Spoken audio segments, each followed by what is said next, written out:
So hello students, कैसे हैं आप सभी। आज हम पढ़ने जा रहे हैं केमिकल रिएक्शन एंड इक्वेशन का पार्ट सेकंड। पिछले पार्ट में हमने डिकम्पोजिशन रिएक्शन तक पढ़ लिया था।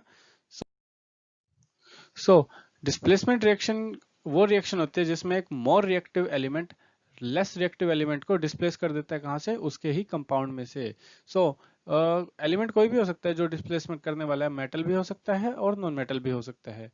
जैसे कि आप इस एग्जाम्पल में देख सकते हैं, जब भी आयरन को हम कॉपर सल्फेट सॉल्यूशन में डालते हैं तो आयरन क्या करता है, कॉपर को डिस्प्लेस करके क्या बनाता है, फेरस सल्फेट, और हमें अलग से कॉपर मिल जाता है। या फिर आप देख सकते हैं, क्योंकि देखो क्या है, अब थर्ड चैप्टर में जब रिएक्टिविटी सीरीज पढ़ेंगे तो आयरन जो है वो मोर रिएक्टिव है as comparative to copper. So यहाँ पे same case with the lead. Lead को जब भी हम कॉपर क्लोराइड में डालते हैं तो क्या बनता है, हमें लेड क्लोराइड और कॉपर अलग से मिल जाता है। लेड भी ज्यादा रिएक्टिव है, वो इसको डिस्प्लेस कर देता है, कॉपर को डिस्प्लेस कर देता है। अब आती है डबल डिस्प्लेसमेंट। मैंने आपको पिछले बार में बताया था, डबल डिस्प्लेसमेंट को हम प्रेसिपिटेशन रिएक्शन भी कहते हैं। It is also as known as precipitation reaction. इसमें एक्चुअली हो क्या रहा है, ऐसे ऐसे डबल डिस्प्लेसमेंट क्यों नाम दिया गया और ये काफी इंपॉर्टेंट क्यों है। इसमें एक्चुअली हो क्या रहा है कि इसमें आयंस का, पॉजिटिव नेगेटिव आयंस का एक्सचेंज हो रहा है। ठीक है। अब जैसे कि आपको मैं बताता हूँ, अब जो ये कंपाउंड है जब इसके साथ रिएक्ट करेगा तो कैसे करेगा, ये टूटेगा किसमें, Na पॉजिटिव SO4 2 नेगेटिव में, और ये किसमें टूटेगा, Ba2 पॉजिटिव और Cl नेगेटिव में। ये वाला जो पॉजिटिव है वो इससे जुड़ेगा, और ये वाला जो नेगेटिव है ये इस पॉजिटिव से जुड़ेगा, जो कि जिससे हम देख पाएंगे कि डबल डिस्प्लेसमेंट हो रही है। हमें एज अ प्रोडक्ट में क्या मिला, बेरियम सल्फेट और सोडियम क्लोराइड।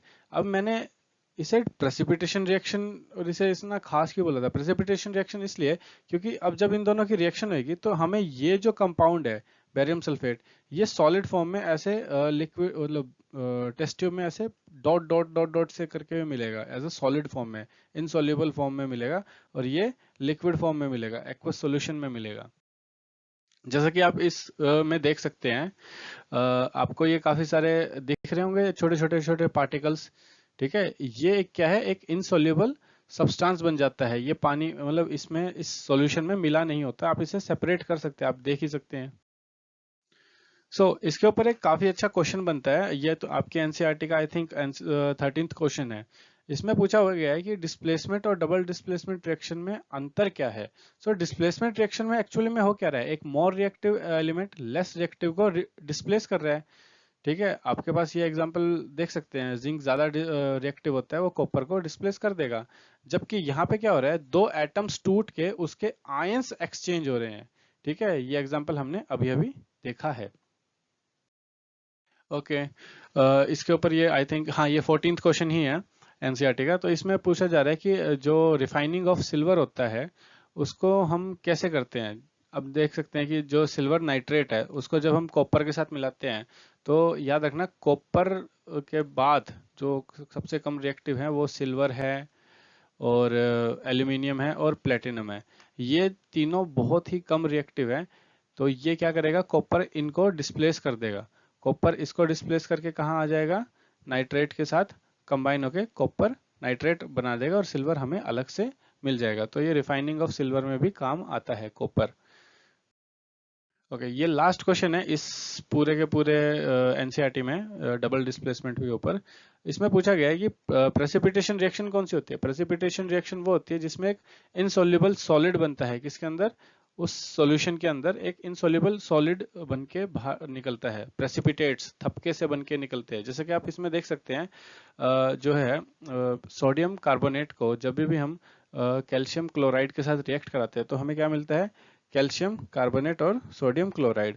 कैल्शियम कार्बोनेट के हमें क्या मिलेंगे, प्रेसिपिटेट इनसॉल्युबल सॉलिड्स की फॉर्म में मिलेगा, और सोडियम क्लोराइड हमें एक्वस सॉल्यूशन में मिलेगा।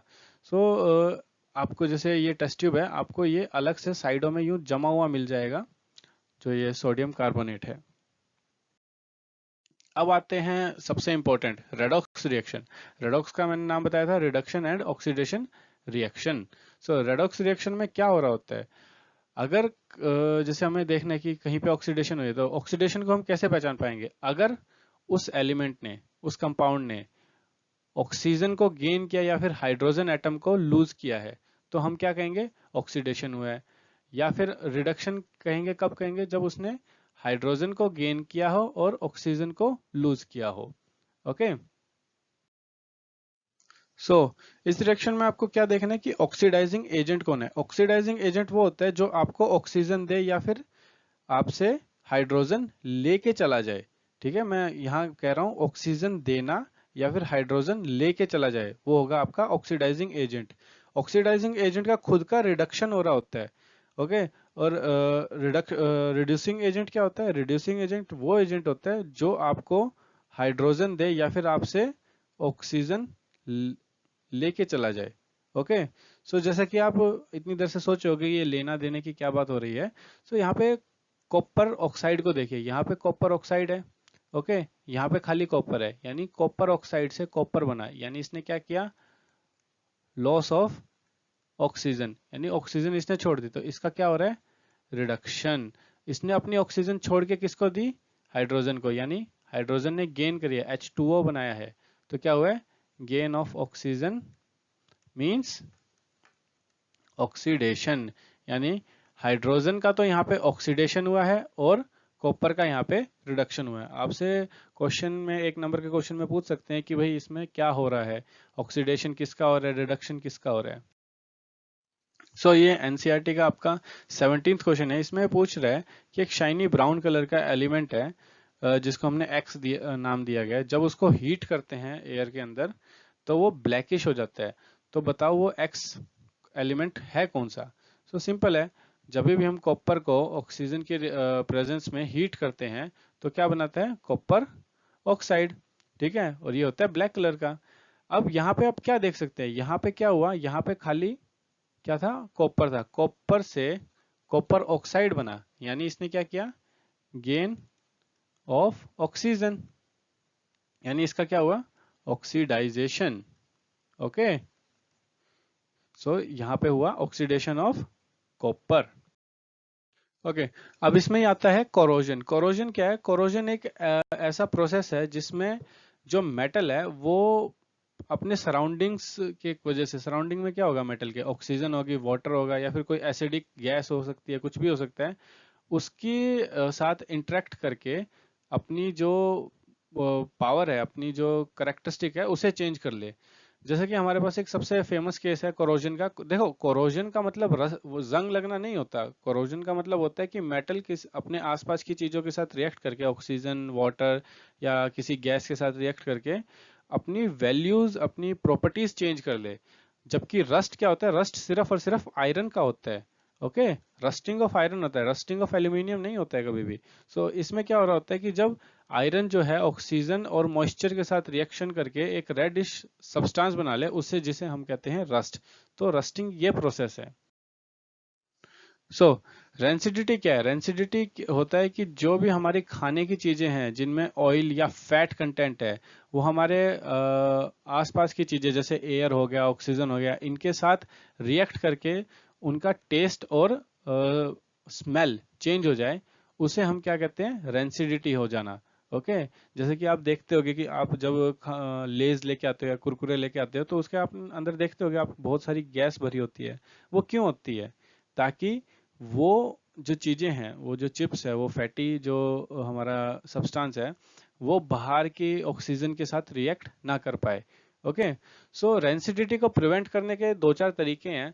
जैसे कि आप उसके अंदर एंटीऑक्सीडेंट्स डाल दीजिए, लेकिन एंटीऑक्सीडेंट भी ज्यादा टाइम तक काम नहीं करेंगे। सो जो मेनली आप देखते होंगे, जैसे कि पहले आता था कि भुजिया के साथ एयर टाइट कंटेनर्स आते थे, ठीक है, या फिर अभी जो सबसे ज्यादा चल रहा है, आप देखते होंगे जैसे कि मैंने बताया, लेज के पैकेट में क्या होता है?